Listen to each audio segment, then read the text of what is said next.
বিশেষ করে আকাশে যে চাঁদ, এই চাঁদের গুরুত্ব অনেক বেশি। আজকে মহরমের ৮ তারিখ।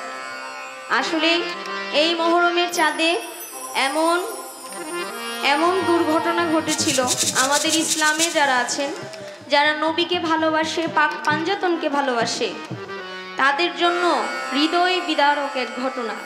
যেই ঘটনার কথা স্মরণ হলে শরীরের পশম আপনা আপনি দাঁড়িয়ে যায়।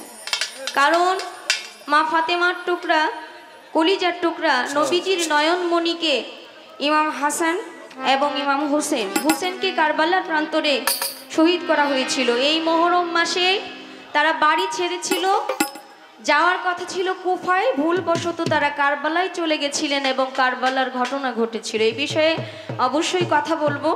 তো এই মহরম মাসে আমরা যেন কেউ ঝগড়াঝাটি না করি, এটা মনে রাখবেন। এই মহরম মাস এত গুরুত্বপূর্ণ, কেউ কাউকে আঘাত করতে নেই, কারণ এই মহরম মাসে কাউকে কষ্ট দিতে নাই। এটা আমাদের সুখের মাস, আমাদের কষ্টের মাস, আমাদের জন্য এটা খুব কষ্ট। এটা এই জিনিসটা খেয়াল রাখবেন, আমাদের ধারা যেন কেউ কষ্ট না পায়। ধন্যবাদ সকল। আমি জানি না আমরা এটাকে কোন চোখে দেখি। মহরমের যে তাৎপর্য, বিশেষ করে মহরমের যে 10 তারিখ আশুরার দিন যাকে বলে, আপনারা সবাই জানেন। এই জেনারেশনের যারা, মানে আমাদের জেনারেশনের যারা, আমরা একটু কম জানতে পারি। আমাদের যারা বাবা বয়সী, আমার যারা পিতৃ বয়সী আছেন, আপনারা জানবেন মহরমের গুরুত্ব কি, আশুরার গুরুত্ব কি। আমাদের এই জেনারেশনের যারা, আমি ছোট করছি না বা খারাপ বলছি না, আমরা তো মোবাইল আসক্ত হয়ে গেছি। মোবাইল আসক্ত হওয়ার কারণে ইসলামের অনেক ইতিহাস আমরা জানি না। আমাদের বাবা চাচারা মহরম পালন করত, আশুরা পালন করত, এখন আস্তে আস্তে এগুলো উঠে যাওয়ার পালা শুরু হয়েছে। আমি বলছি না যে মহরম মানে গান বাজনা করতে হবে, মহরম মানে আপনাকে ঢাক ঢোল পিটাইতে হবে, কিন্তু মহরমের চাঁদের যে একটা গুরুত্ব, এই গুরুত্বটা আমাদের এই জেনারেশন ভুলে যাচ্ছে। তা আমি কথা না বাড়াই, অনেক কথা সামনে আসবে, এখনই যদি সব বলা হয় তাহলে আপনারা বিরক্ত হবেন।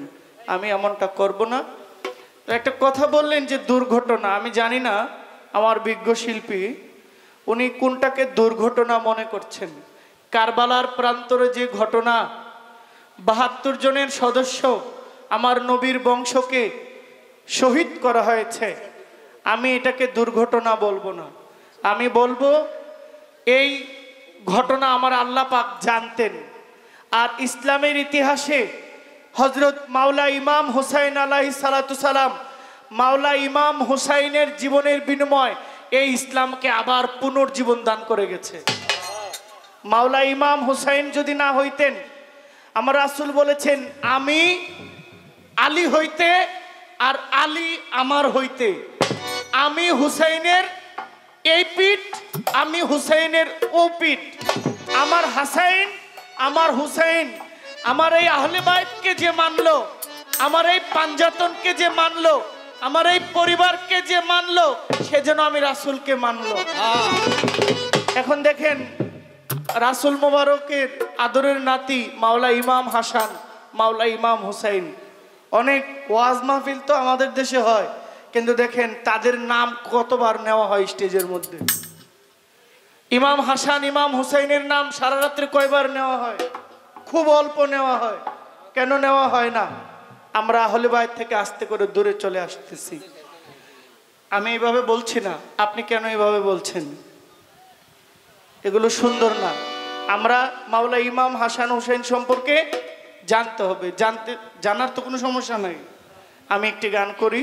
বাংলাদেশের সুনামধন্য একজন বাউল শিল্পী জহির পাগলা সাহেব, ওনা বলতেছে আমি গান করেছিলাম, আমার গান ঠিক আছে, কিন্তু আমি একটা কথা বলেছিলাম এই মহরমের মাসের মধ্যে কিছু দুর্ঘটনা ঘটে গেছে, আছে আমাদের ইসলামের জন্য খুবই কষ্টকর একটা বিষয়।